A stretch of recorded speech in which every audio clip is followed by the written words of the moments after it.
VGC is supported by Patreon. Check out patreon.com/videogameschronicle for more podcasts, ad-free browsing, and extra content. Thank you for your support. Nintendo's revealed the first trailer for the Super Mario Galaxy movie. I don't want to talk about this too long because the film will end up being absolute mince, but I think Brie Larson's very good casting. She's a genuine big Nintendo fan, so that's nice. Benny Safdie being Bowser Jr. is very, very funny. He looks like he's made of Play-Doh. Chris String, I saw on Blue Sky, you've watched this trailer with your family 6 million times. What's the impression? And that's not, I think that's understating the number now. My son is just got into Mario. He's massive Mario obsessive. I've also watched the Mario movie loads of times. And you know what? Happens? It's a legitimately good film. I don't know. It's not legitimately good film. It is. I like Nintendo a little bit. It's not a great movie. I enjoy it. I enjoy it a lot. It's objectively not a great movie. I think objectively it is. It's like Minions. Agreed. But it's not the best. It's not some of the Pixar at its best. No, but it's a good film. So you're saying it's not a good movie? No, but it's got great characters. It's not a good movie. It's not Schindler's List, but it's good. It's not Schindler's List, but it's a perfectly good. That's what people say about shit movies. Well, it's not shit. There's a middle ground between a shit. There's Schindler's List here, there's Geely here, and then the Mario movie's like maybe 65-70% up the ladder. What, needs Schindler's List? It's closer to Schindler's List than ST Geely. Everyone famously says that the Mario movie is closer to Schindler's List than ST Geely. If you took all the Mario slop out of that, the bottom line is you can enjoy stuff that's not very well made. I really enjoy it, and I've seen it probably 10 times, and my kids love it, but it's not a great movie. It is, I hate that. I don't think that's fair to say. Like, it kind of like cheapens the perceived value of like kids films or animated films, and it's like, well, but that doesn't matter. It doesn't matter. Pixar make amazing animated films, and this is nowhere near as good as that. I'm not saying, but I'm just saying there's a.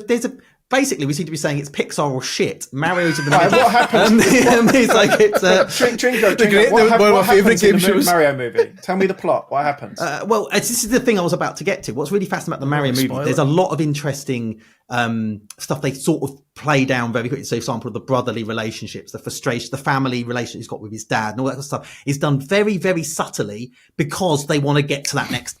So subtle that most people didn't even see it. No, but I say subtle. Subtle makes it sound good. It doesn't. Basically, they rush through those quite emotional points to get to the cool bit where they drive the carts over Rainbow Road, or the bit where they Donkey Kong has the fight.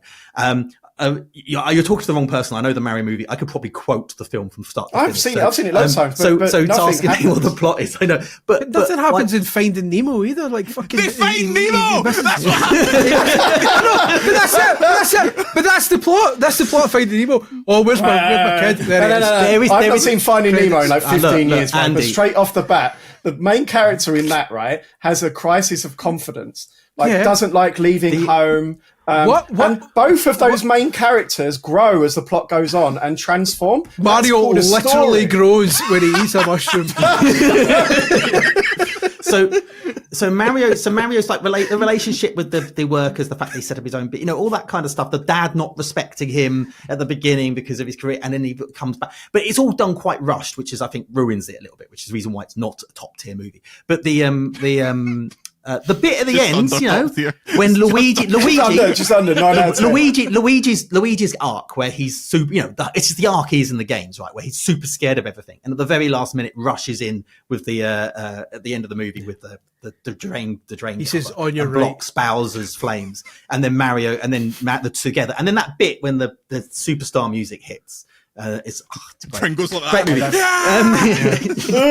I've watched it. I get. People could break it down and say, "Oh well, it doesn't make proper use of Eisenstein's theory of montage." As long as it's entertaining. You're cheapening it massively. That it's got to be like high level art. It doesn't. It just needs to be competently made. I don't think I continue to enjoy it after numerous. I've watched it many times. I still enjoy it. And again, this will be a segue for you. I take one thing that bugs me a little bit, and this is, I think, probably indicative of the world we live in now, with kind of like the erosion of criticism and journalism and stuff like that, is that I think particularly with Nintendo, they now can put out pretty mediocre stuff, and everyone says it's amazing. Nobody said nobody. I like what I like. I had a conversation with another journalist recently. I'm not talking about you. I had a conversation with another journalist recently, and he noted this, and it was like, I agree. Because I played Metroid Prime recently. The preview will be on the site by the time this goes out, and I really, really was massively disappointed. And another journalist said to me, I'm a little bit concerned because the last Mario Kart game was underwhelming, the last Zelda game was underwhelming, and then now you've got this. And I kind of think, they are kind of moving to younger teams, the Famicom guys. I mean, I know they're well gone, but even the guys after the Famicom guys are retiring. And I do look at some of this stuff now, is that when I give it like a game that's great, like a great game, but it's not perfect, I give it like a 4 or a 3 even. It seems that everyone else is like, oh my God, it's a masterpiece.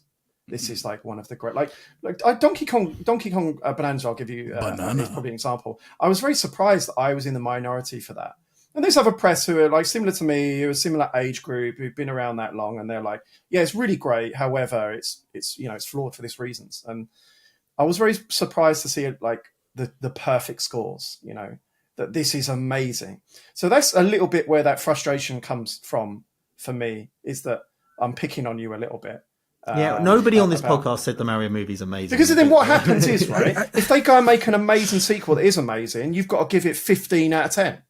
Yeah, because you've just said that this one I remember is the reviews. The just Mario below movie, perfect. The Mario movie was very 3 stars, I think, if I remember correctly. But regardless, let's quickly go back to Galaxy, which is this is the sad thing, is that you can love a 3-star, a 3 out of 5 star game or movie. Like that's it. I don't know. Like Breath of Mario the Wild? Galaxy, grumpy old man. Mario Galaxy. I watched the trailer a lot. It's to the point where you know what? It's a very good trailer. It's very good. The music's great. Not top tier, but it's just underneath. No, I think it's top tier. It's not there with the Sin City trailer. The Sin City trailer's up there in Geely's as a trailer. But what was really magical for me is my son loves Rosalina. Like, absolutely adores the character of Rosalina. And I'm not quite sure why. He never played Galaxy. But he adores Rosalina. He's only 5. Galaxy was never a thing. He's only 5. Galaxy wasn't a thing for him. He's played Odyssey. But he plays Rosalina in Mario Kart World, which he also loves. He loves Rosalina. He's got Rosalina cars. He dressed up as Rosalina on Halloween. Nice. Right? He loves Rosalina. So he's watching this... yeah, it'll be great. So we watched the trailer, and I knew Rosalina was coming. So he came home and said, "I've got something to show you." I showed it to you, and he got to the bit where Bowser Jr. crops up, and he goes to look away when the logo appears. No, Teddy, keep watching. And the look on his face when Rosalina opened the door, I wish I'd filmed it. It was just, he was just, his face glowed like it was the best thing ever, and she was super cool, and she smashed the thing down. And I guess that's the gist. And I got that childhood thrill from a trailer I've not had, I think, since the. That's the gist of it, and this is what anyone working in Nintendo's marketing department listening to this would say, is that this stuff isn't for me. It's for them. I do think, again, some of that can be weaponized, and it's why Star Wars has been shit for ages, right? It's the stick they beat you with. Is that, well, it's shit because it's for kids. Don't talk shit about Dave Filoni, Andy. Things aimed at all audiences have to be somehow dumbed down. But it is true. Like, the reason I play so much Nintendo is because I can play with my kids. I did find it was interesting. I was actually going to bring it up to you because I'm very wary of doing anything anecdotal, because it usually doesn't mean anything, right? On the brawn, like, it's like, well, I really like PC, so that means that it'll be a big hit. It doesn't, right? But my 2 daughters absolutely love Mario. They love the Mario movie, and I was actually quite surprised. I geared it up, I got the trailer on. I was like, come on, sit down, girls, we're going to watch it, and they weren't even paying attention by the end. And I was very surprised. Have they moved on to K-pop Demon Hunters? Is Mario? But I guess they love that. I mean, they're 8 and 9 now, so they've just started being fucking compelled to chase anyone who's got an iPad and Demon Hunters. So they're already, I can see, in the process of having their heads rewired to this trailer's longer than 30 seconds. So, and I've had to listen to someone speak some dialogue. It's just the world we live in, right? I hope every time they watch the Mario movie, you sit them down and explain to them how you think it's utter shit. That is utter shit. We need to take a break. Someone says it's like Schindler's List. We need to take a break. Listen, kids, if Schindler's List's up, I'm going to fade them Julie's down. I'm going to here. fade them down. When we come back, we'll talk about Pokemon, and we'll talk about Fade me down. we'll talk about Pokemon. Every time I watch every time I down. watch a film with my Fade them daughter, down. we've got a list on my wall with Schindler's List and Geely on it, and the kid has to put on the wall where she thinks the film sits. More on Schindler's List after this. Following months of speculation and leaks, Activision has officially revealed Tony Hawk's Pro Skater 3+4. Released on July 11th, 2025, there'll be more expensive editions that you can play starting on July 8th. It's coming out on all the platforms and probably Switch too, that's editorializing. Quote, everything you loved is back, but revamped with more skaters, new parks, gnarlier tricks, eardrum shattering music, plus a whole lot more. Drop into new and exciting parks like an abandoned water park. Yes, bring your swimsuit, or shed it across timeless classics like Foundry, Alcatraz, College, and more, reads the product overview on the game's website. Chris, I want this game now. This is bigger than GTA 6 in my opinion. There's nothing I'm more desperate to play than Tony Hawk's Pro Skater 3+4. Yeah, the Foundry shite, but other than that, like, I'm up for it. It wasn't until, the trailer that they brought out when it showed you them side by side that you can really appreciate the actual the glow up. Is that what they say? Yeah, that's what they say. That it's got. But yeah, no, I'm up for it. And as long as they're talking about how the soundtrack kind of hinting that the soundtrack's going to be there plus new tracks, I'm hoping there's an option to go in and turn off those new tracks. That would be actually good, just a classic mode, like how some games have like streamer mode where they turn off the licensed music. Andy, you excited for this one? I really, 3's my favourite. I've got good memories of 3, but I didn't play 4. 4 is a very different kind of game because it's more. That's what I mean. There's like this weird like nostalgia videos popping up on my TikTok and stuff, and I don't know what the hell they are. I came across this when I was playing Thug 2 the other night. Like, I remember having all the Tony Hawk games and just going between them. I never really thought like, oh, I'm not going to play 3 anymore because 4's out, because it's like different parts and stuff. I would always just play all of them. Do you know, I'll tell you what blew my mind away is that seeing that they were annual. I didn't realise that. Yeah. Like they're out every single year. It felt like time definitely moves slower when you're younger, right? Like, it feels 100%. Like there were huge gaps between those games, but yeah, Activision 100%. had them pumping them out every year. It's weird though, because 1 and 2 they just merged all the levels into one list, didn't they? For the 1 and 2 remake. No, because mind it was the 2 columns, like when you started up, so you could pick between the columns. It's been a while since I played it. Right. Okay. So in that sense, 3 and 4 would work because although 4's mission based, then it is essentially just 2 separate.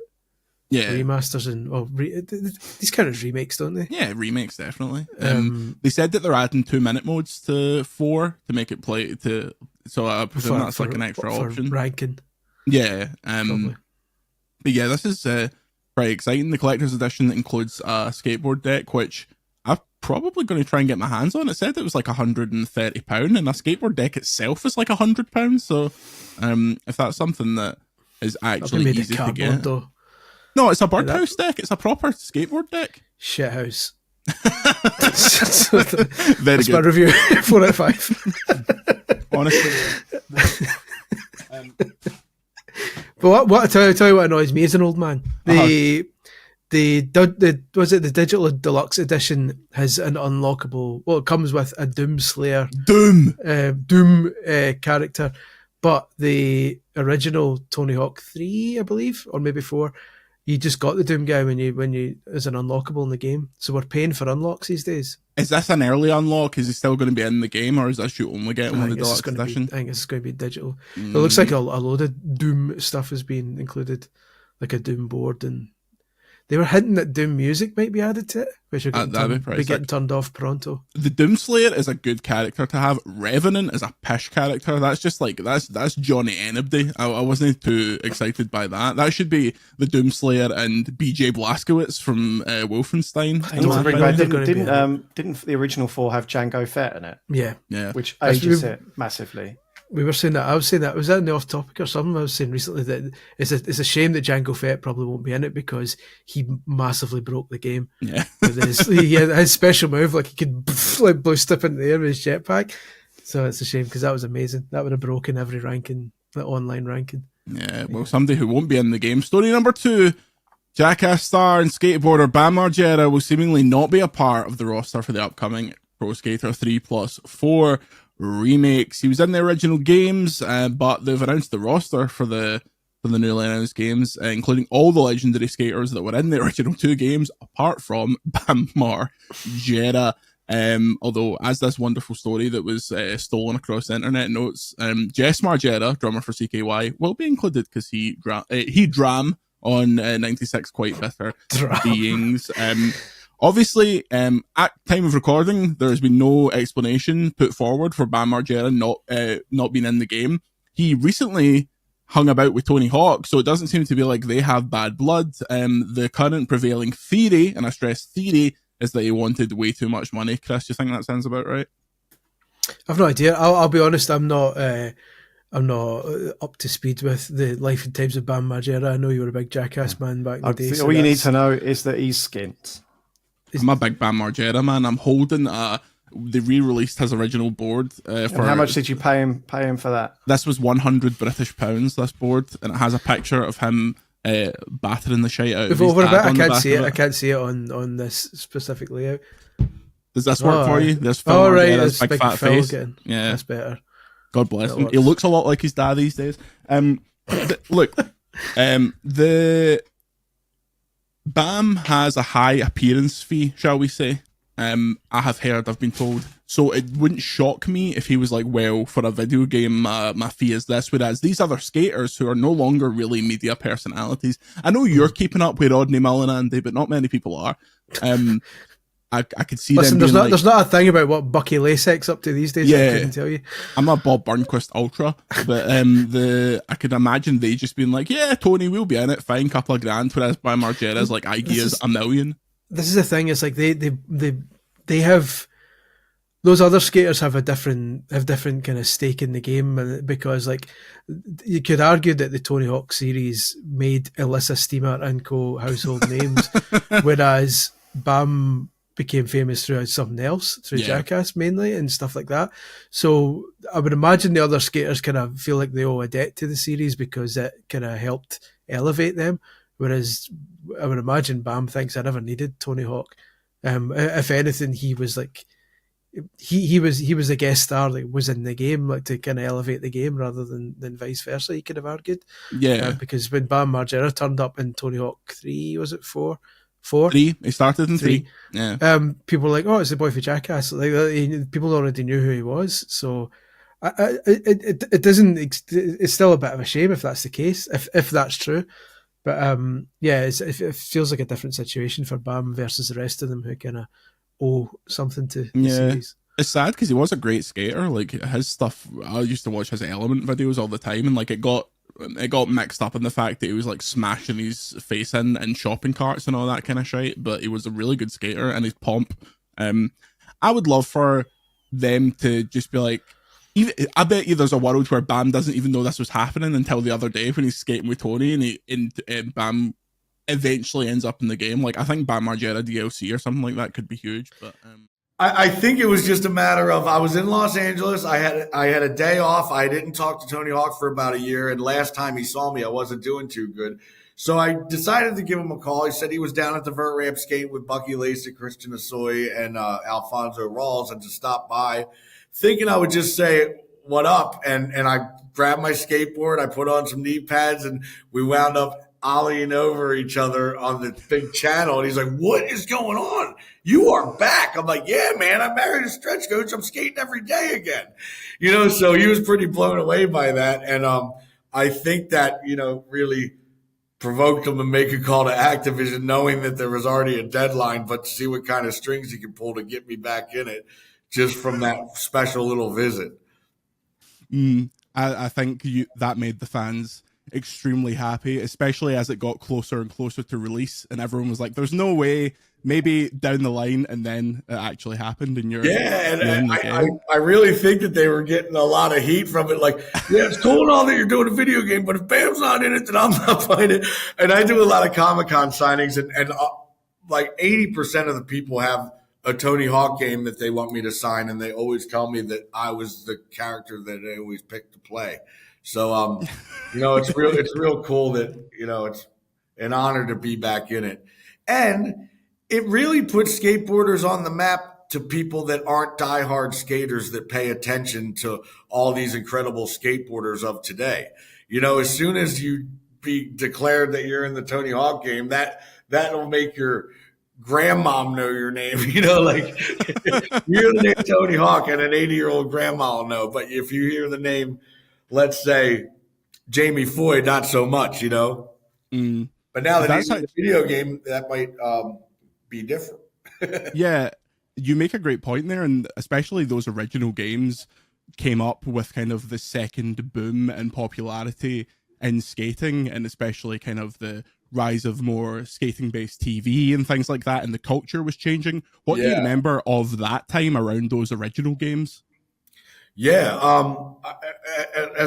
like Viva La Bam, when that came out, we had 65 episodes with a $300,000 budget per week to blow stuff up, fly people in and fly people out, and base a lot of things on skateboarding that actually got a lot of new people wanting to skateboard for the first time or again. And with the game, same thing. There's actually these tricks that you could do even on the first Tony Hawk game that these lines of like kickflip, crooked grind to manual to tray flip to front board to nose manual to dolly flip out, which would be impossible on any real skateboard with a skater doing it. But, skaters are getting so good these days. And I think because of the game, people go out and think that these things are possible. And I have gone through Instagram sometimes, and I've seen such combos that they're actually making the real Tony Hawk game possible in real life with these tricks. Somebody did a nollie flip crooked grind to nose manual to nollie flip out. I'm like, this is Tony Hawk game shit.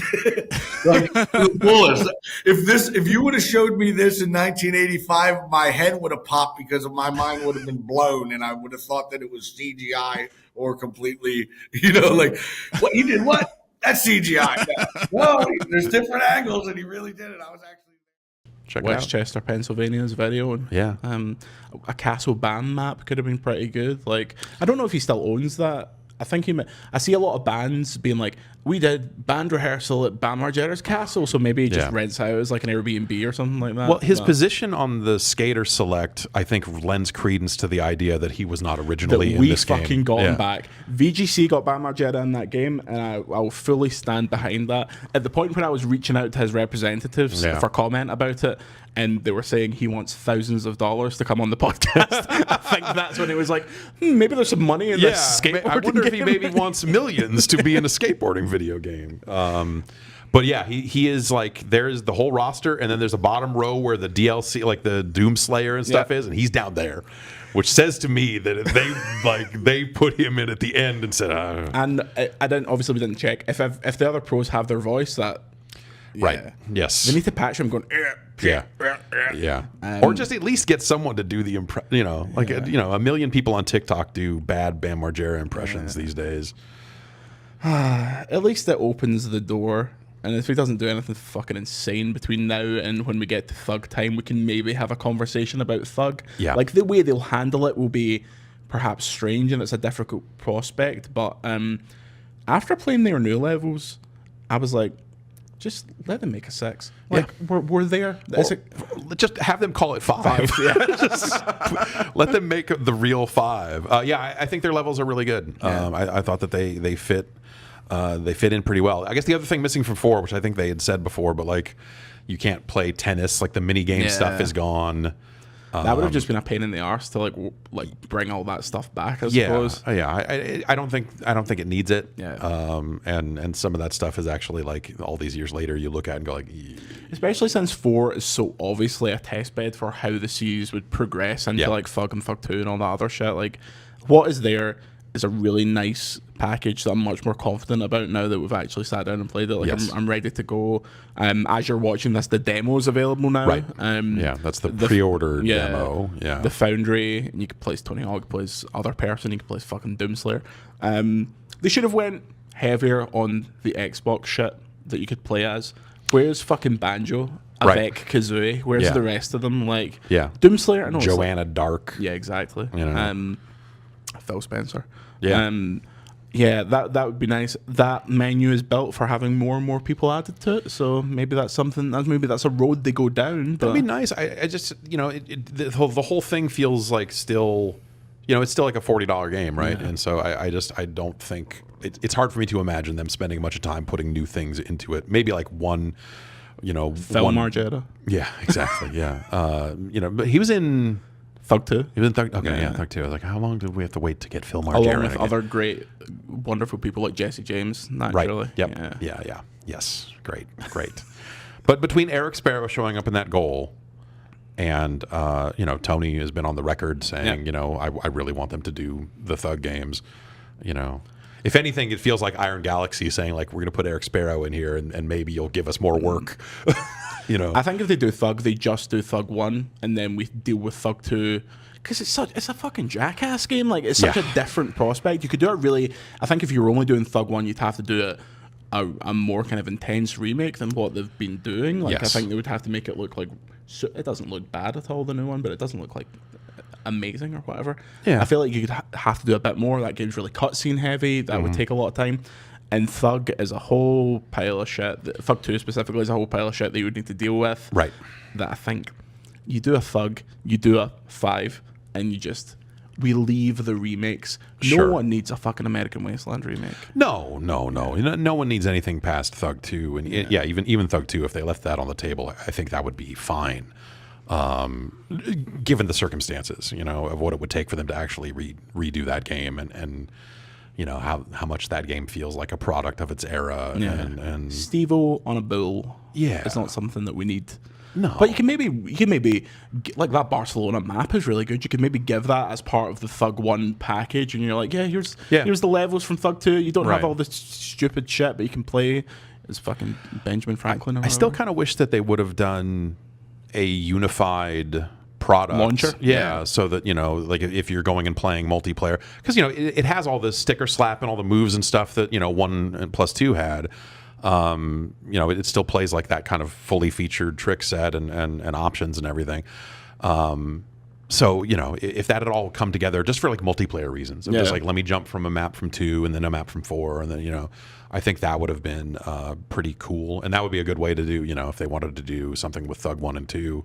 It's like, hey, the Thug 2 levels are in here. You can play on multiplayer and free skate, but, you know, we've got Johnny Cash Ring of Fire. That's the only thing you need from Thug 2. Yeah. Jeff? Yeah. You brought me a box. Yeah, I cleaned off some shelves, which my wife was very happy about, and brought you some things. So people have been sending me energy drinks for the past couple of years. None of these are that old because they do expire. But I mean, they put dates on them. I don't know. Like one time, I found a case of Diet Pepsi that was like 4 years old, and it just tasted like dirt. So I assume that these go bad too. Yeah. But these are some. I think most of these are American in nature, but there might be a couple. I thought nothing in America went bad. Oh, everything in America is bad now. I haven't even been watching the news. I thought you could like eat a Big Mac from like the Cold War. Yeah, it's fine. It probably. I mean, the preservatives in there, but for whatever reason, the drinks expire. Some of these you've probably seen before, but there's a variety in here of some weirder and stuff. There's stuff in here that I won't drink. I'll tell you that much. I'm immediately attracted to Balls. Balls Guarana original soda. This looks like a energy drink from a video game because there's so little detail on it. Get some balls in you. Yeah. So Balls used to come in a glass bottle, and that is what it is. That is the used to come in a bag. Yeah, and that is the glass bottle on the can. Oh fucking hell! Let me check this. You should also know that most of these are These are all room temperature. Yeah, that's the only way you can do it. Manufactured for Balls in Twinsburg, Ohio. That's not a real fucking place.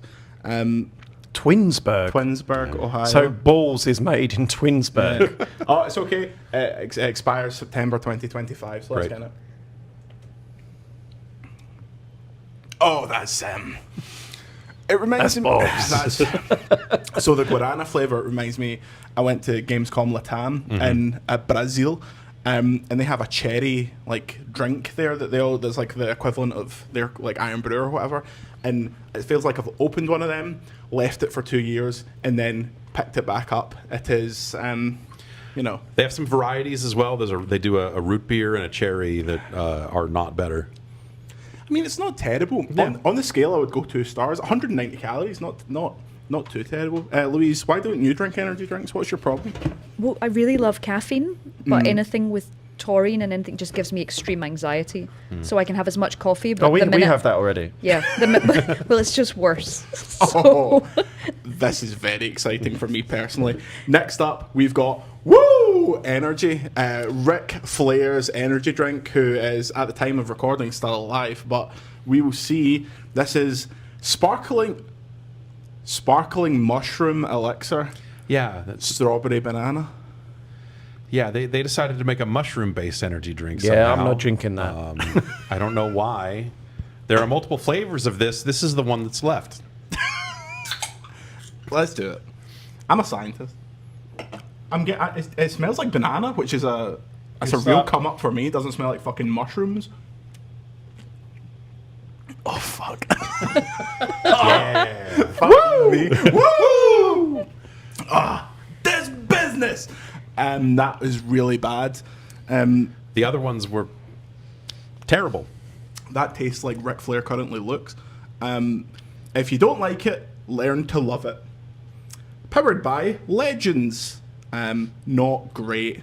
I'd give that a 1 star on VGC, and we know how hard it is to get a 1 star on VGC because we overrate everything. Of course, yeah. That's really pathetic. One more for the combined- board. Everyone over The there is a combined bunch smell. of, yeah, I mean, you know, the GameSpot UK tried to give FIFA an 11 one year. I say it every time, but that is every time I'm on this show, I bring that up. That they tried to give it an 11 out of 10, and Was it Australian? No, this was before. And as far as I'm concerned, you're all soft. And finally, Bucked Up Energy. Now, I bought that this morning. So Breezy that's, Blast. Breezy Blast. Breezy Blast. Does that have any association with Chris Breezy Brown? Is it one of these rap energy drinks? definitely. No, I don't think so. I think this is there's a side of American energy these days that's getting more into the like, this is for Americans. We put a flag on it. It's for the veterans. Hell yeah. Maybe. And this is that Full Throttle one that I had with the big eagle on it. or like if you're gonna go shoot guns. That's quite good. That's not bad at all. The bucked ups Benny, are okay. you wanna Not have a particularly. try at Benny Blast. The Come on. I'm not making you drink The the Ric Flair. combined Not gonna offer scent me of some of all your of these balls. is something very Yeah. unique. Have some balls. Have some of Ric Flair's balls. We've got much more to do, but we'll continue as the weekend goes on. good. Yeah, it's all right. Yeah. There are, I believe, four or five different flavors of bucked up. I haven't had them all. I have not had that one yet. But That's quite good. what I've had so far has been pretty good.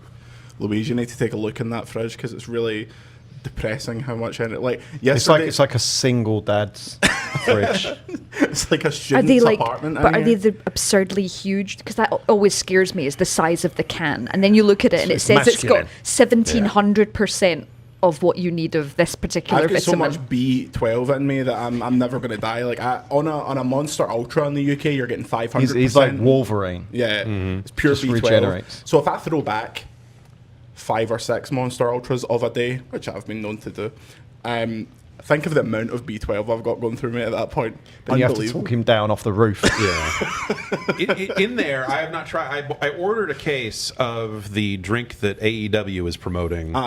And they say that has no caffeine in it, and so it's all just ginkgo biloba, but just like whatever smart drink. They're like, it has no crash. It's an interesting strategy. Yeah, which It's sounds an like- energy drink. Sounds terrible. No energy. But I don't know. I haven't had one yet, but I put a couple in there for you. Thank you. So, Speaking of AEW, how sad were you that Kenny Omega is not coming to Street Fighter? Because I thought that's what that announcement was. That first video, I was like, yes, finally, now is the time. I was talking with Denny at Capcom, and I said, well, now you just got to put him in the game. He's like, oh, yeah, we really yeah, that'd be great. Yeah. The thing I've been pitching is that they need to get Excalibur and Taz doing commentary for Street Fighter 6. Yep. Because it has that built-in commentator feature that no one remembers exists, because why would they? And they added like one person to it, 2 people to it, or something since launch. But I think that would be really, if you had really funny commentary and not like this pseudo like, oh, that's a good, you need to go low forward into fierce, nothing that's vaguely strategic, just people being goofballs. That mushroom coming back to get you? The Ric Flair Yeah, is really... what's Ric Flair taste like? It feels like Ric Flair is leaving his corporeal form and I'm being the new host of Ric Flair within me. It's not, Lou, you should do a horror game about energy drinks where Wasn't that Sunset Overdrive? emphasis on the horror. Whoa! But that was right. They took energy drinks, Yeah. and that's what right. Yeah. I didn't don't just know. I make don't that up. play Xbox games. I think that they missed a trick not heavily. If they were going to bring back Sunset Overdrive and perhaps put it on the PlayStation 5, if they Which Xbox almost certainly would. they're desperate to put it on Give them PlayStation another week and a 5. half. I mean, They might bring it back just so that they can put it on PlayStation that's 5. the main announcement tomorrow. Yeah. That's A heavily marketed new energy drink, because I think the game space for energy drinks is not great. There is energy drink representation in the game that we both played today, but it was poor. I would be so into that. A Blumhouse Games energy drink. Well, I will take that pitch. Yeah. Thank you. Just from VGC. Yep. I will cite your reaction specifically to something that's mushroom elixir. I think banana is never a good like fizzy drink. What do you think about banana sweets though? Like the wee foamy Well, bananas. they're great. Foam bananas, Yeah. total win. But banana milkshake. See, they're kind of, but putting them banana flavor in something fizzy. Yeah. I don't trust it. So You maybe don't want- that's the horror. You don't want a caffeinated banana. That doesn't work for me, brother. Oh, I don't know if I could just eat a banana and get enough potassium to keep the leg cramps away, and get an energy drink's worth of energy out of it. That would be I would go back to eating bananas, man. Yeah. I do like I kind of know how Chris Scullion felt yesterday when we talked about alcohol for 5 minutes. You drink energy drinks? You've become part of the You parish? make me drink energy drinks. I don't make Chris Scullion drink lager. That implies that I'm some kind of Perhaps shadow I hand should. over the power of He would VGC. mellow out. Yeah. True. That's what he needs, a pint. Yeah.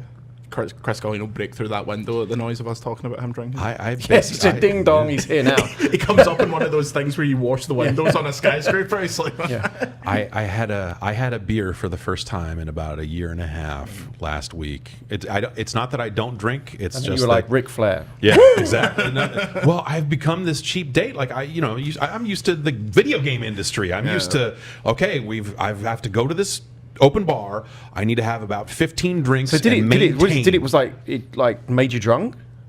Well, after one beer, I could feel it a little bit. Wow. And it was like, this is insane. Maybe What is I it? should stop drinking. For a Yeah, bit. it was neat. That's what my doctor says. Yeah. But now that there are way fewer events to go to and way fewer open bars, and now that I have kids and stuff, I don't. It's travel definitely. as I much don't know what it's either. like in the States, right? Yeah. But certainly, I remember sometimes it was difficult to make it to Thursday before someone in the you'd always get like someone. I mean, obviously we're in a magazine office, right? Yeah.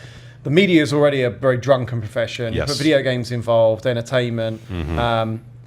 Inevitably, you'd make it maybe to Wednesday before one of the other editors would come and tap me on the shoulder at 4 p.m. and go for a pint, and you'd end up in the pub every day. Yeah. But I went to, because obviously the pandemic has kind of put pause to a lot of the physical stuff for a while. I went to a event for Princess Peach Showtime, right?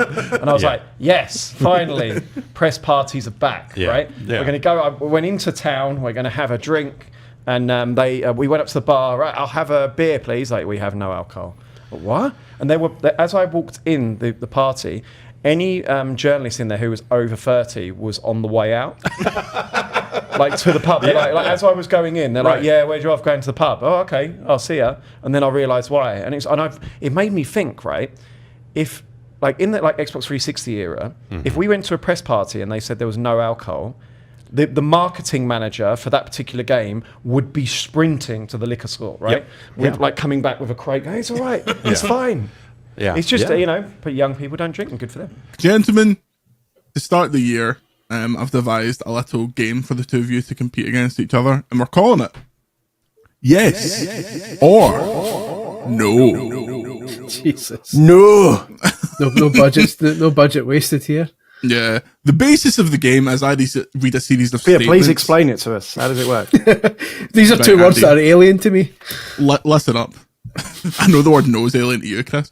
I read a series of statements wherein I ask you if you think yes this statement or no this statement, and at the end of the year, presuming the three of us are all still alive, we'll see who wins. Andy, statement number one, yes or no, GTA 6 is released in 2025. No. Chris Scullion. Yes. GTA 6 was released in 2025. Yes. Yes, absolutely. Yeah. What makes you think that? Because they said it'd be the ultimate embarrassment if they didn't do it. They were, even if it's the 30th of December. Because Rockstar Games never delay games. I know, but they've given themselves enough of I mean, how much longer do they want to make this thing? I'm hoping they've learned their lesson. And the biggest game of all time, probably as long as they can. They don't have to release it. I don't know. I think it's going. I just think like this.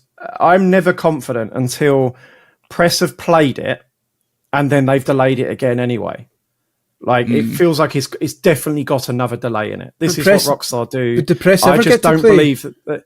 Rockstar games. I don't. Oh yeah, I think GTA 5 might have been a bit iffy, but you know what I mean. Yeah. Like they don't show a teaser trailer, then release the thing. Mm-hmm. They show a teaser trailer, then another one, then open pre-orders, then delay it 6 months, then it comes out. Like it's got a delay in it. Especially Take-Two's lineup as well this year is mental. I agree. Like, they are sending half those games to die. They got Mafia, Borderlands, you got Civ, they've got Ken Levine's game. I agree it's got a delay in it. I don't think it's going to be out during the time window that they suggested, but I think it'll be out by the end of this year at some point. I think year. Well, I'll go for fiscal year. Maybe it comes out early next year, but I still don't think it's. I'm never confident with Rockstar Games. I think there'll be a 2025 at the end of its release date. I just think there'll be more pressure than usual from 2K to say not that it's enormous pressure because GTA Online is still pumping out money, but there will come a point where they're like, we'd like to see how much money a new GTA Online pumps out. I don't think, and this is from 2K's point of view, GTA 6 isn't the highlight here for them. For them, the highlight is what the online component is. Everyone will play through GTA 6's story mode and kind of be done with it in a couple of weeks. It's GTA 6 online that 2K gives a shit about because that's what's going to make them the money. I believe. There's just too many. There's too many examples recently of these big games coming out too early and absolutely torpedoing. GTA Online is making so much bank for them. They could not release this game for another 5 years. I just am not confident until we've seen so much of it and its pre-orders are open. I'll never be confident. Would you like a little inside scoop on GTA 6? A friend of mine was recently in the lobby at Rockstar Games. There you go. Next one, GTA 6. That friend's now going to be killed. I know, exactly. A former friend of yours. God rest him. Or she. GTA 6 is the highest rated game on Metacritic in 2025. Spoilers for Andy's answer. No.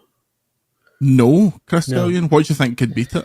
There'll be some pish that you always get. Okay, let's caveat that the highest rated real game. There's a new Nintendo console coming out this year with almost certainly a new 3D Mario.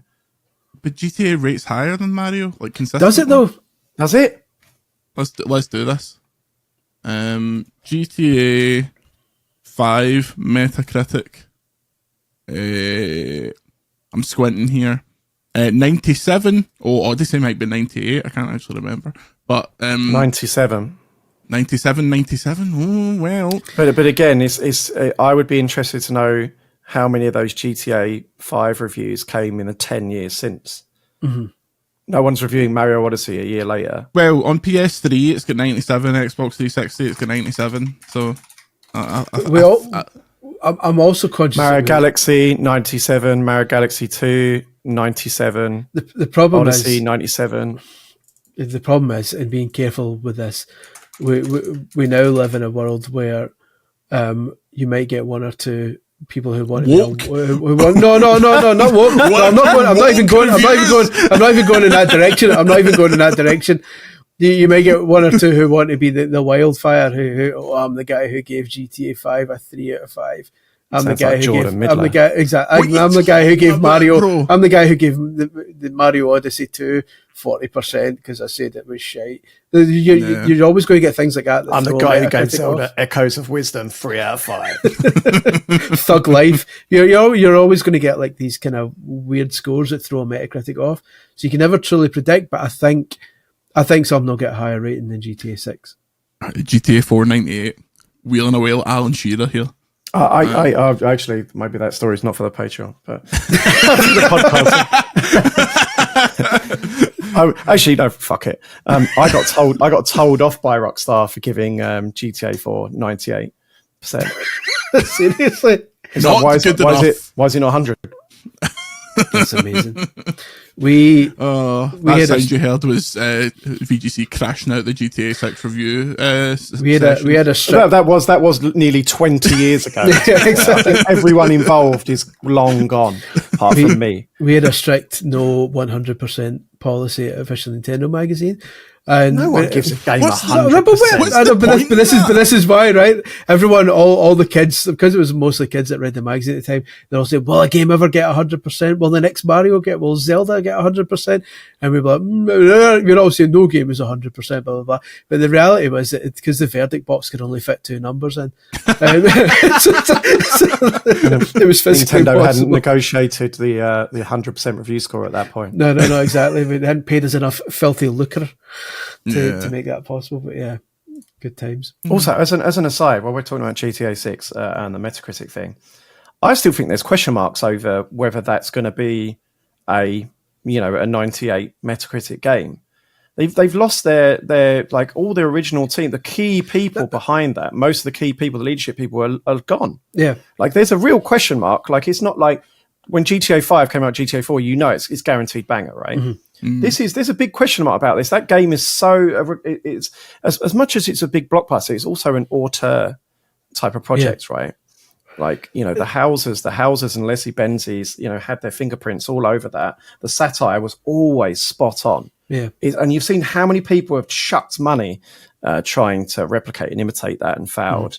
I think there's a real question mark over can it live up to the last games? But also, it's like I said in my preview, one of the many 2025 previews that are still on the VGC site. Check them out, kids. This is the GTA 5 is a 10-year-old game now, and the way it's satire and stuff like the world has changed quite significantly since then. We've had a Trump presidency. We've had every comedian in the world stepping up and constantly taking pot shots at politics in the US, even more so than usual. How does GTA 6 distance itself and make itself stand out when in a world that is full of political satire and full of anti-woke jokes and all this kind of stuff? Like back in GTA 3 time, all you'd need is a couple of talk radio stations. You go, oh, listen to these guys with their wacky adverts and a couple of billboards. They get it. They need it's not going to stand out as much these days in a satire level. Is the plot going to be able to pull it forward enough? You're already getting people who have decided they hate it because one of the protagonists is a woman, so it's already got that against it. Well, you know what it's like. You can look at the comments in some of our previews. You've already got idiots saying Avowed's going to be terrible because the woman's not attractive enough in it, which is absolute nonsense. So GTA 6 has already got a small kind of community against it for a stupid reason, but for a reason nonetheless. I don't see it doing as it was going to sell hundreds of millions of copies. It's just whether it hits the GTA 5 levels. I feel like we've deviated from the original spirit of the Yes No game. Yes, so no. So in short, no. To whatever. Number 3, Sony or Microsoft formally announce a handheld. I'm talking name. I'm talking we see it. I'm talking this is coming out. Not Phil Spencer going like the Invisible Boss. Ooh, we've got a handheld. Yes or no, Andy Robinson? Yes. Chris Scullion? Yes, with caveats. I'm sorry, this game is not called. The game is not called yes or no with caveats. It depends what you count. I think Microsoft is going to put its name to a handheld made by someone else that plays Xbox. Yeah, I totally agree. That's why I say yes. So I don't think it'll be the Xbox brick or whatever it's called. I think it'll be the Nvidia something, the Asus, Asus Xbox handheld, or the next Steam Deck might have Xbox integration in it or something like that. I would count that. I'll give you a point for that as the arbiter of this game. Okay, thanks. You're welcome. Next one, Nintendo Switch 2 sells more in its first year than the Nintendo Switch. Andy Robinson, yes. Or no? Yeah. Chris Scullion? Yes, 100%. Yeah. It's come out of the Switch came out after the Wii U, and kind of Nintendo vibes were down at that point. It took a while to build momentum. The am I right? Because that console stunk. Zing. Some people weren't sure about the Switch before it came out. The Switch 2, people have been gagging for it for years. That will sell as long as they make enough. That's really basically going to be what it comes down to. Can they keep the stock healthy enough? For the sake of content and for the sake of this podcast, I pray that you really struggle to get a Switch 2 at launch, because that would send you in a furore that would be. Think of the money we'd make off of it, Chris Scullion. Thanks. You've got to think of the drama. Thanks. I look forward to my meltdown when I don't get one. What colour would you, if they're doing red and blue and white, what are you getting? Well, are the options red and blue or just pure white?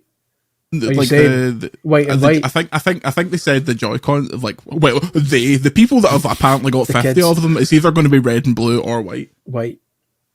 I agree. And what colour am I going to get? Yeah, red and blue or white. I don't care. Whatever one they send me. You don't care? You're sitting there with 3 massive controllers sitting behind you, pretending you don't care. I haven't got every colour of them though, have I? Oh, I got a red one and a yellow one. I've just got the one that was available. The standard one. Give me a standard one, mate.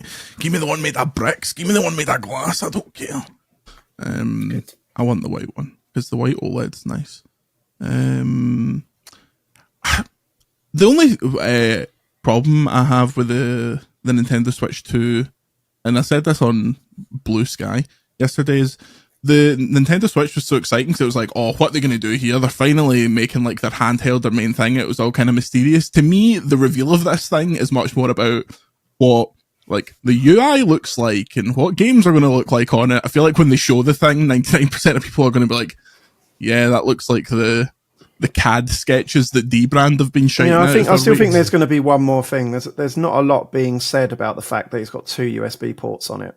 One on the top and one on the bottom, and you put one on the top so you can have it plugged in like whilst also docked, right?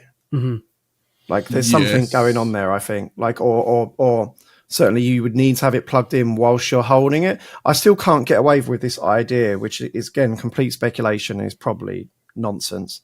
I still can't get away from the idea they might do a dual screen thing. No way at this point, like what? Well, not at this point. They haven't like turning, but that's all what they've always been about, right? I mean, they've been doing dual screen gaming for 20 years, basically. The only system that hasn't been doing dual screen is Switch. And if you were going to do that, you'd have to stick a USB on the top. Why would you put 2 USBs on? So wait, I just refuse to believe that they would put 2 USBs on there for no reason. It must be related to a feature. And the Switch is basically like a Wii U that works, but it doesn't have all the functionality of the Wii U. The next evolution would obviously, the sensible one would be if you could also use it as dual screen. Right? It's a proper portable, but it can also have, something on the TV and something on the handheld at the same time. But could it not just be something as simple as when you plug it into the dock, you've got a USB free to plug another controller into, instead of those stupid things on the side of the dock? It doesn't sound like Nintendo though, does it? But also, I don't think a screen would fit in a USB port and not snap off. A what? Well, no. All I'm talking about is that if you're playing it, right? And you need to have it like wired to the dock, right? You don't want the wire coming out the bottom. You want it coming out the top, right? So that's what I'm saying is that if it was, you were going to have it connected to the dock, so therefore it's simultaneously on the television and on the screen. But doesn't that break one of the Switch's rules where you can't have something that can't be played handheld though? Because then but all the Wii U games could be played handheld.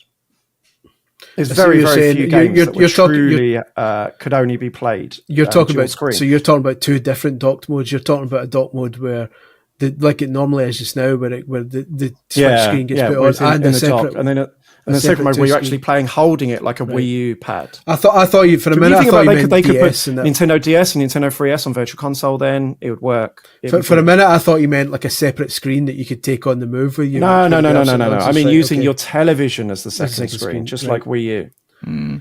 If I was a betting man, I would think it's a plug for controllers, to be honest. But prove We'll me see. wrong. We'll see. I do still think there's a secret there. If not that, then I think there's another wee wink, wink, something like shite, like HD. Of course Rumble. there is. There always is. Like, I mean, they need the. I mean, PlayStation had it. Everyone needs the gimmick at the start, right? For the early adopters, everyone needs the gimmick.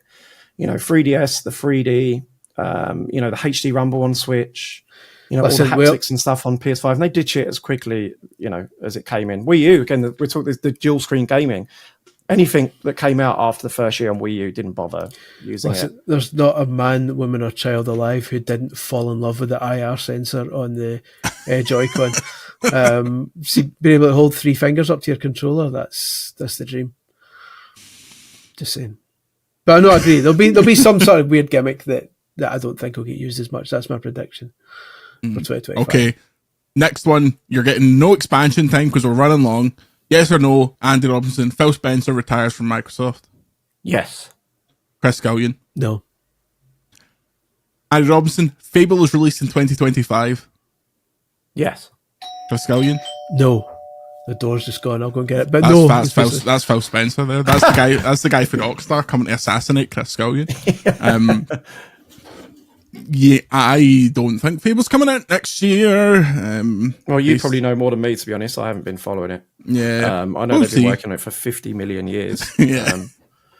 I mean, speaking So of, I wouldn't be surprised. do you put anything into that Everwild Christmas card? Do you think that's No, any nothing. indication whatsoever? nothing. Nah, I don't think so either. I just Phil Spencer with my bribe money for saying that he's going to be staying in power. Nice. Yeah, He's if he doesn't retire this year, it's a matter of time, mate. I mean, they're working towards it. You look at the restructuring; he is absolutely on the way to retirement. Yeah, he will. He absolutely will. They're clearly priming Ms. Bond to be the replacement, but I just don't think it's the time yet. I think he will eventually. I think they'll want to be in a better position. hold on to your boo hats. Halo is coming to PlayStation 5. Campaign Evolved will be released next year as a remake of the first game. Boo, how do you feel about that? We've got the boo meter. Oh, his arms out. His Nazi saluting all over the place. He's so incredibly amazed by Halo Campaign Evolved. wonky arm. Actually, I feel bad for the people who have discovered this podcast for the first time, and within the first. And they'll be really I can disappointed actually next see- week. No, well, the fact within the first 5 minutes, we've had a Nazi boo hat. We've had us criticising the woke left, and then you talking about Starmer. Yeah. It's like people are going to get them. I mean, look at the colour of my skin, brother. This is if I took away this red, I'd look like I'd look like a real character. Speaking of characters, Master Chief, he's in Halo. They're putting those games on PS5 going forward. I know. Hold on to your boo hat. The first game's getting remade. That's coming to everything next year, and the whole series going forward is going to be on PlayStation. Chris Scullion, what does this mean for the future of Halo? More people will play it. Yeah. Thanks, Chris. Well, thanks for listening to VGC, the Video Game Podcast. I mean, no, it Chris, can only is be a good this thing. the panacea? Is this the end of times? People were really in their feelings about this happening. No, but because I don't understand why why Halo is I do. I understand because obviously that was the big Xbox IP when Xbox first started, but Halo has been less relevant these days. Forza Horizon was the big one for me because that was the one big game that Xbox fans could point at and say, well, we've got that and you're jealous that you don't have that. I don't think many people these days are jealous in PlayStation, jealous of Halo Infinite or the original Halo not being on PlayStation. So I get for a symbolic reason why it's a big deal, but it's just one of a long line of games that have already made the transition over, and there'll be plenty more to come. So I think if people hadn't come to terms with it by now, I don't think Halo should have particularly pushed them over the edge. Like, I'm a huge Halo fan, but Halo hasn't been culturally relevant in 15 years. Like, the last time Halo was genuinely massive was the back end of the 360, when they were just putting out like the best shooters around. But you remember, was it the Xbox One reveal where they showed off that footage of the guy walking through the desert and he took off his cloak and it turned out it was Master Chief, and that was like, oh, it's a whole new era of Halo, and that nothing really materialized from that other than games that the community really didn't like. Andy, you're like me. We talk about DST all the time. We were in the thick of the Halo wars, as you call it, and you were covering them at this time. What's the state of play for Halo? Am I off base here saying that it's not a kind of a relevant IP in today's age? I think Chris is kind of right. Is that I mean, it represents a historic red line, right? I mean, Halo used to be the game that kind of sold their boxes. There's a strong argument that if Halo didn't exist, then Xbox wouldn't exist at all. Thus was its importance in the super early days.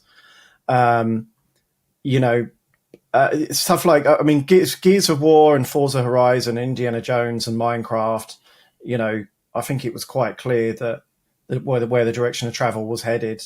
There are games far bigger than Halo that are already on PS5. Call of Duty, I didn't even mention that, right? Call of Duty, Minecraft, Forza, they're all much, much bigger than Halo. But it's still like, it represents a historical red line, right? It feels like if Halo can release on PS5, then anything can. So I do kind of understand that. I mean, I did a tweet that, of course, I attracted the hordes for after 10 pints on Saturday night, when it happened, Friday night, whenever it was.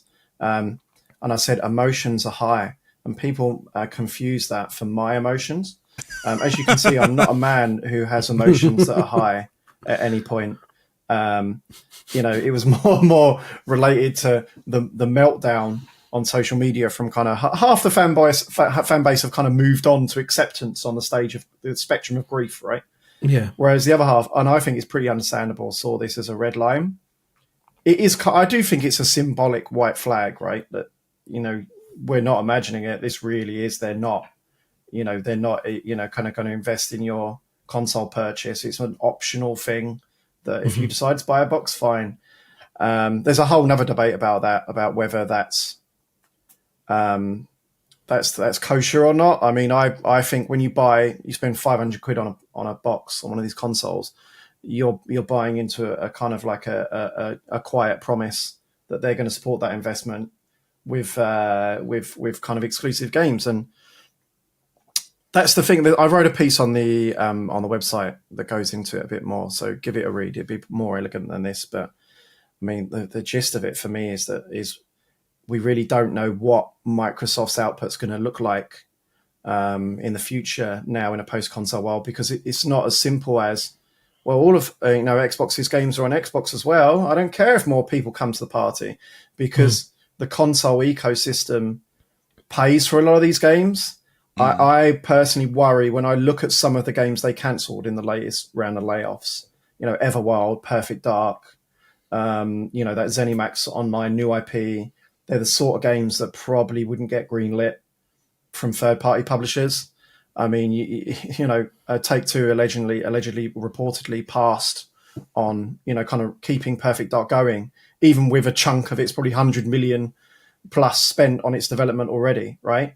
Which tells you all you want to know, because there's so many examples of games that within, as first-party exclusives, they can exist, but outside of that, they cannot. Because it's not just about sales for Xbox. I mean, if you're putting out, say, South of Midnight, it doesn't really matter how many. It's not the whole equation is not how many copies it sells. If it brings in a different audience into the Xbox ecosystem, and they subscribe to Game Pass and they stay there a bit, or they buy some other games, then it's paid for itself. They brought new people in. It's the same reason Nintendo are willing to work on Metroid Prime 4 for 7 or 8 years, however long it's been, because it's a different audience to them. If that brings in new players who then stay in the ecosystem, it's paid for itself. Absolutely no one in their right mind is making Metroid Prime in a third-party capacity, because you don't have those.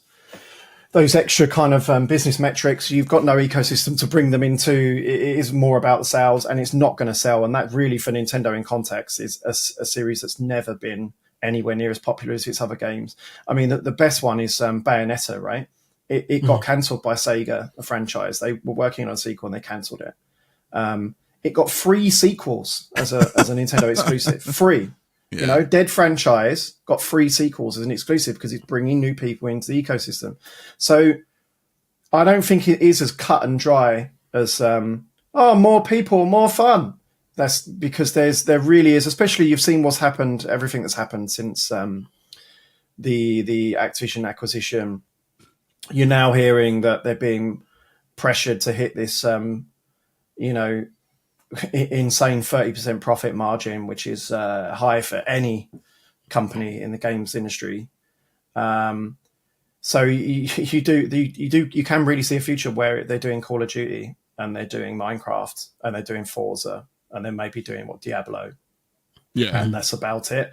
I spoke to Matt Piscatella from Sakana, the analyst, the very, very popular, knowledgeable analyst, friend of the site, and he very much said that it's a fool's errand right now to predict where anything's going to go. Yeah. 3 years ago, the games industry was had, if you wanted to start a studio, you just had to cough, right, and some venture capital money landed on your lap. Whereas now, since then we're seeing big, historic studios and games that are nearly finished and just being canned off. So you really don't know what way it's going to go. But I do think there is reason to be cautious about this as a kind of like a metaphorical, a flare gun for exclusives being done on Xbox. I think just spinning back round to Halo as a property, Chris, I thought it was interesting, and I said this at the time, but like remaking the first game again, since Halo put out a game that the community, the Halo fans really agreed was like brilliant, say a kind of Reach era, they have remade that first game twice and they've put out the Master Chief Collection. Do you think this would have had a bigger impact had they just come out and been like, okay, we're putting 7 on PS5, this is where we're starting, or is this a stopgap that they can do fairly quickly, quicker than making a 7 certainly, and just get it on PS5, get people into the ecosystem? You assume they potentially follow, I know I saw there was some chat of this today, they potentially follow this with 2 and 3, like the classic games. Yeah. It's a weird one. It feels almost like like an attempt to keep everyone happy, because the easiest thing they could have done was just put Master Chief Collection on PS5. Yep. And say, there you go. But instead, I think by presenting it as, oh no, here comes a new Halo, so Xbox players get something as well. It's an attempt to kind of keep Xbox fans happy as well, because they know that they're getting something new, if you want to call it new. So yeah, it's a weird one. I think you're right. I think if they'd have just said Halo 7 on everything, it would have been more of a shitstorm, but it's a strange one. Like it's. I think it ticks a bunch of boxes for them. You have to keep in mind that not only is it 25th anniversary, so they have to do something. Not only are they, shifting to PS5, so they need to get something on there. This is also a studio that's gone for a massive restructure following Infinite. Most notably, they're moving away from their own technology. A lot of the blame has gone onto that Slipspace engine. They're moving to Unreal. So the easiest way to train up their staff and get used to that and what have you is to make a remake, right? There probably has some benefits if they want to staff up in different areas. I know they laid off a lot of people, but maybe it's they're kind of shifting to different kind of specialities for where the studio fits in. It has that benefit as well that you can kind of more easily signpost we're working on a remake of this big classic game, and people will kind of come in and join. So I think there's that consideration as well. But to your question earlier, because I didn't answer it, I went on a tangent. Yeah, it's kind of startling, right? Like how far off its cultural cachet has fallen. Yeah. Because for me, seeing the Halo Studios community guy in a PlayStation shirt revealing that game, saying we're on PlayStation. It was one of the most dramatic images I can remember in covering games for like 25 years. Yeah. But actually, at the same time, it wasn't surprising at all. We've kind of said earlier, this has been a long time coming. And also, the size of reaction was nowhere near as big as it probably deserved to be, or certainly would have been 10 years ago. I mean, you've got to remember as well, we're in a world where PlayStation own the guys who made Halo. Yeah. So we're in topsy-turvy land in that sense. I think the PlayStation shirt was maybe a slight step too far in terms of like trying to keep this under control, because Microsoft don't care. They don't care. I mean, I said it in my piece. But it's really simple, and I've been saying this a lot of the Xbox gen, because they're like someone said something on Twitter about like interviews with the exec team, and I said they haven't spoken to people like me for several years now, and they clearly don't. Yeah. You can make your own judgments about who gets access there. They and a part of that, I think, is that there's this culture inside Xbox where they feel, I sense they almost feel like they've been done wrong by from the press and the community and things like that, because they've been criticized for so long. But the thing is, they've been rightly criticized, right? They have absolutely bungled so much that made them great over the last 10 years.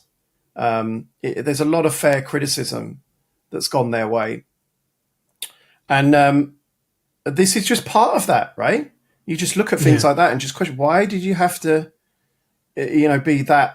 It feels obnoxious, doesn't it, to people who've invested in their ecosystem and stuff. And you can sit there and say right or wrong, and their messaging and blah, blah, blah. And like, oh no, if you take games away from someone, that doesn't make me enjoy it more. And that's being, I think, ignorant to people. Some people do feel that way. There will be fans who feel that way.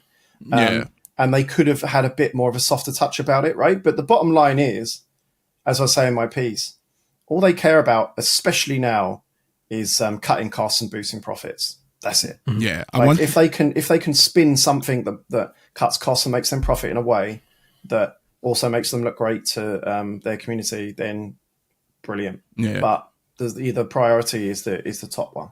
I wanted to ask you both your opinion on something where did the Halo franchise kind of lose its way in terms of its status as this kind of A-list, absolutely everyone in the industry stops for a Halo game coming out? The Xbox One is where it stopped. Yeah, but I wanted to ask specifically if you think it's because they waited too long to transition what kind of game it was, because I feel like that kind of, you get a single player, you get a big multiplayer portion, and then that's kind of what you play.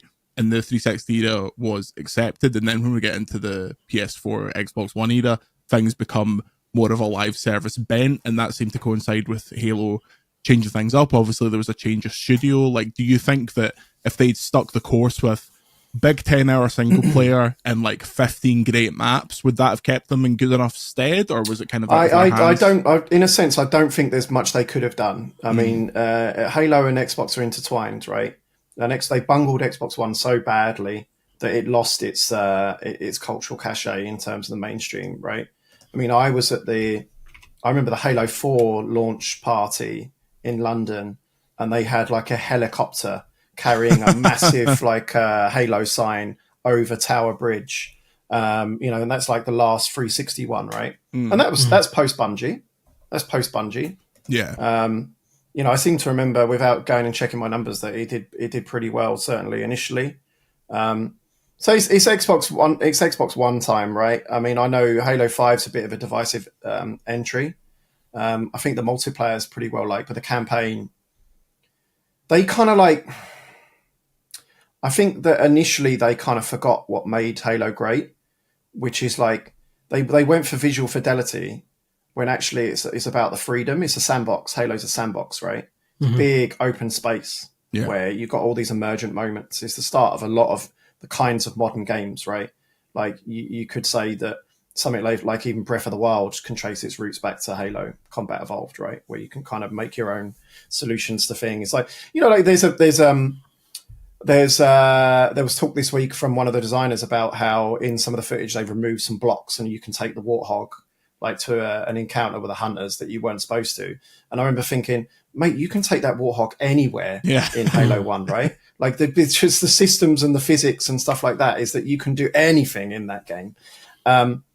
So I think it's probably a combination of those, but the biggest factor is undoubtedly will be Xbox One. All right, that audience went elsewhere. Yeah. I mean, Bungie went and made Destiny.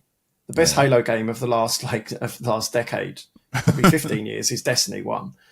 It was kind of, I think if we were ever to do a list of like the iconic franchises of an era, like for me, Halo is the one from that 360 era, just as like I would probably say like the GTA games dominated PS2. It was just so ubiquitous in terms of it was the game on the bus. It was the game on, if you remember the old Times Square Toys R Us that used to be there before they put like a Sephora in it or something. It had this massive glass facade on the front of it, and that was where they would I think they had the Wii launch there and stuff like that, but that was just Master Chief and it just said finish the fight. And it's like stuff like that, like finish the fight is still a reference you can make, and that game came out nearly 20 years ago. In a sense, and I've kind of mentioned this a few times in the past in the podcast, but if you take the emotion out of it and the tribalism out of it and the fanboy stuff out of it, it's actually amazing that Microsoft went like 20 years making consoles and making exclusives, because it goes completely against Microsoft's ethos from the start, because that company launched as a software. The literal name of the company is it makes software for microcomputers, hence Microsoft. From the start, they were a software company first. And Windows 95 and Windows happened to be the big piece of software that turned them into the PC company. But you look back, 2 years after Word came out in like the 80s, they made Word for Mac. And they could have very easily said, no, Word's going to be exclusive to PCs. If every office who needs Word, they're going to have to buy a PC for it. But instead, they released it on Mac as well. So, and if you look through the company's history, this shouldn't come as a surprise. But in the framing it within the framework of consoles, where exclusivity is such a big part of it, it almost felt like by going down the console route, Microsoft was fighting against what its principles were in the first place. Yeah, it was probably always a battle for them, right? I mean, famously, they got into the console business in the first place because they saw what PlayStation was turning into, a home entertainment system that could play DVDs and connect to the internet, and they saw it as a threat, and they needed to put Windows into the living room. So they kind of went in probably for the wrong reasons in terms of like, you know, for gamers, and that's the last time I'll use that word ever.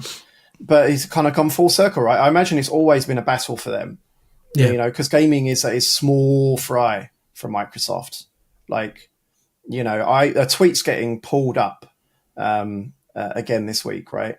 I'm getting retweeted. So a tweet I put out like a couple of years ago that at the time I got abused and belittled to the point where I had to lock my account.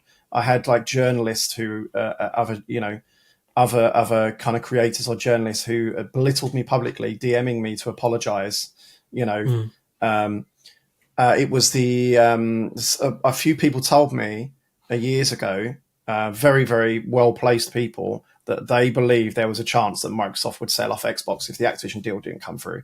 And I got absolutely belittled. Now it's getting pulled up like, do you know what? I think this might have had some credits. And certainly, you know, I feel like that more confident in that now, right?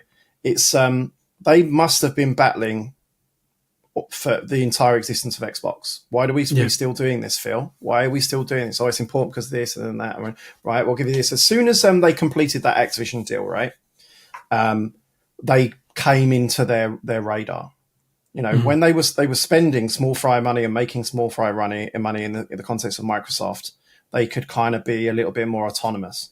As soon as they spent 70 billion or whatever it was on Activision, Amy Hood, the CFO, is now involved. And you only have to go and look at the timings. Go and have a look at my my op-ed. It's pinned on the front page of VGC. The Bloomberg report, the really brilliant report from Jason Schreier last week about the 30% margins being kind of like implemented on Xbox, which is you've got to, for us non-financial people, it might mean nothing, but that's very high, right? It means they're under big pressure to cut costs and boost profits, right? But according to that reporting, that came in fall, I think he said fall or late 2023, right? Which is exactly when the Activision deal completed. About 3-4 months after that, they announced the Just 4 games for PS5, and then very clearly all of the rumors and reporting were right, because it was swirling around at that point, wasn't it? All Halo's coming and Indiana Jones is coming, Gears of War's coming. They would have had to have been in development then to be out now anyway. So those things are very are in very close proximity to each other, right? Yeah. And that's why all this is happening now, because it's like, well, if you want to spend 70 billion, then you need to start making more money for us. And in terms of next gen as well, because there's some people saying, "Oh, why don't they just kind of drop out the console business?" They will make another Xbox console because nobody else will. The reason their current PC situation is they don't make PCs, like they make the software for the PCs, and so they want people in their Windows ecosystem. But it's going to be niche though. It's going to be very niche. Yeah. Isn't It's going to be totally niche. They're already talking it up. Like it's going to be $1,000 plus. PC box. Scullions on that. It's going to be a Steam Deck, right? It's a Steam Deck. 100%. This is, from what I can see, it's an off ramp.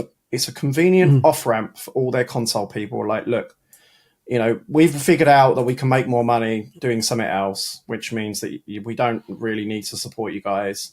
So what we're going to do is we're going to give you this thing that looks like an Xbox, and it'll off ramp you to PC. And then when we don't do one after that, you're already. What were you complaining about? Your Xbox is under your desk. In terms of Windows, like I said, they don't make the PCs; they just make Windows, and their whole ethos is we want people in our ecosystem, in our operating system. And if you don't want that, if you want to go on Mac, fair enough. Our software's on that as well. In terms of consoles, if Asus or Alienware or Dell or someone turned up and said we want to make your consoles for you, they'd be like, fair enough, go for it. Like, because they care about making the Xbox ecosystem, and the console is the best way for them to provide that just now. If somebody else wanted to make the consoles for them, like what happens with PCs, I think they'd happily do it. Like a 3DO type situation where loads of people are making Xboxes and they just provide the OS. It's just Steam machine, isn't it? It's just Steam machine. We've seen this before. I would not be stunned with that Asus ROG Ally thing if Asus is making the next Xbox. I'm sure, but I mean, you've got to emphasize how niche this is. 100%. It's not going to compete with PS6. The Nintendo Switch 2, right? As of, I want to say very soon after launch. I can't plug the numbers out of my head, but I'm sure it was like after launch, they'd already outsold every single PC handheld PC on the market combined. Right, by far the biggest of which is obviously Steam Deck. But even then, you're talking about sub 10 million units, right? Yeah, this is super niche stuff. PS5 is already going to be on like 100 million in a year. When Sarah Bond said that the next console was going to have the same thinking behind the ROG Ally. Oh yeah, they're setting it all up. Yeah. In my head, I immediately can tell what this is. This is a Wii U situation, not in terms of sales. Finally, can't predict that. No, but hear me out, right? The Wii U, and to an extent the Wii, each had a component, like a kernel that ran the previous generation. So in my eyes, I could see the next Xbox just being a PC. Yeah, all Xbox games from next generation on will run on PC, and that's it. There will be PC games, and this new console will be the PC running the PC games, and that's why you don't need to worry about, I bought this for my console and now it's not running on my ROG Ally, because there only is PC games from that point on, and the previous generation console games in backwards compatibility will run on a kernel that boots up the previous Series X hardware. So like in the same sense that in the Wii U, when you run a Wii game, the entire Wii U shuts down and loads as a Wii instead. I think you're going to get that situation where the backwards compatibility is covered by I think that's what's being rumored, and the actual console itself is just a PC playing PC. But I still don't trust any of that, right? I mean, I haven't got a ROG Ally. I mean, in the sense of, give me some context. I haven't got a ROG Ally, so I don't know if you can speak to this.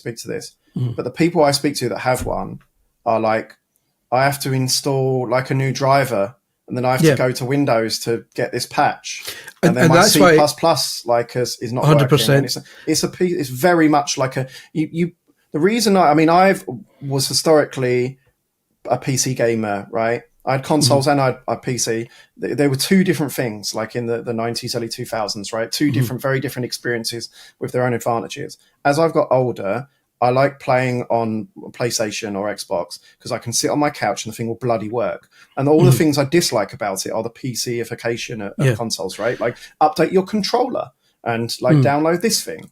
But at the same time, because I agree, that's exactly the experience I have with ROG Ally. That when it works, it's brilliant. But it is a PC. You do have to do all the configuration and shit to get some games working. If this next console is a PC of just running PC games, it'll have a closed enough garden, a walled enough garden that Microsoft can tell developers. I mean, if you want to release your game on this, it needs to run flawlessly. It needs to be like a verified Steam Deck situation where if we're going to promote this game on this quote unquote console, it needs to just run. It needs to, and then if you have a PC and you want to run the PC version, then you can piss around with the settings and the sliders and stuff like that. But the version that is playable on this Xbox box should have as few configurations. But it's kind of like that, but that's it's small fry, isn't it? Yeah. We won't promote it. Okay. You're already seeing stuff like it's been pointed out this month that every Resident Evil game has a PlayStation marketing deal, right? This one is completely different. Like you're seeing like on Nintendo Direct and their own things, and a lot of the chatter that I hear is basically because they've dried up. Because you imagine you go to PlayStation now and they go, well, we'll offer you this, and you go, historically they go, oh no, we're going to go and speak to the other guys. Well, now they'll say, go on then. Go speak to Microsoft, see what they're going to give you. The lack of competition is what this does, right? And again, that takes a lot of like assumption. What you're saying that PC versions bloody work anyway, right? I mean, I reported on this week how starkly Monster Hunter Wilds' sales have dropped off. Sold 160k copies in their last window, which is pretty mad for a game that did 10 million in its first month. And part of that is because it runs atrociously on PC, right? If they're not motivated to make their entire audience have a game that runs well, I certainly don't think they're going to be bothered about the 2 million people that own a Xbox's PC box. But surely with this PC box it has like locked in technical specs, then the developers. Yeah, but my PC has a locked in. I mean, yeah, you're right. They'll be able to make verified games, correct? Yeah. But it's still a PC with this. It's only you can lock in the hardware, drivers, and things like that. I mean, the thing about the walled garden on consoles is that they know what software they're running. They know how what version that is, and they can collaborate to those things. At some point, you can mandate the software to be updated to run the game, etc. It's not quite the same thing. I don't think you can ever fully, move away from that experience. If you're not, this is the advantage of being a console, right? It just is. I can't see it as anything else than them kind of off ramping their player base and just going, kind of fully third party. Joy, here's something controversial for you. I think a lot of people haven't played Clair Obscura Expedition 33 and are just saying, oh yeah, it's amazing. It's so beautiful. It's so French, va va voom. And they're because it's convenient for them. And they go, oh, what was your favourite part? Oh, well, the Clair or the Obscure, that's the thing. It's impossible to say which is better. But that so the very clever thing about it is that Clair means clear, and yet how can something be clear and obscure at the same time? That's the dichotomy. So that's why it got my pick. My favourite part, and I think Jennifer English should be nominated for this. Her character Claire Obscure, I thought was just a wonderful kind of a wonderful exploration into what it means to be French. And I don't want to talk about it anymore because there's too many spoilers. But you know the for me, the real important message to take from it is that perseverance pays off. These poor souls have done 32 expeditions up to this point. Yeah. And then the third one, the 33rd one, is the one that just kind of rounds it off, and fair play to the boys, I say, for finally making it. And I hadn't played the previous. the previous 32 entries in the series, but I do think that episode 33, Trente, as they say in France, was really spectacular and really deserved its multiple wins at the Game Awards. I think if you disagree, you should just go and top yourself right now, you bastards. I think you're fine. In a sense, the name Sandfall Interactive in itself is something of a metaphor for the fragility of life. And that, what a wee bit grains of sand on this beach we call the universe. And at any time, the sand can fall in an interactive way. That was a little play. That was a little play on the nomination of Claire Obscure Expedition 32. Did I ever tell you I broke into the Louvre one day and stole some shit? Fair play to them. I'm glad they won. Expedition 33. I look forward to Expedition 34 coming back in 5 years' time, picking up a bunch of gongs. If they play their cards right. If they can.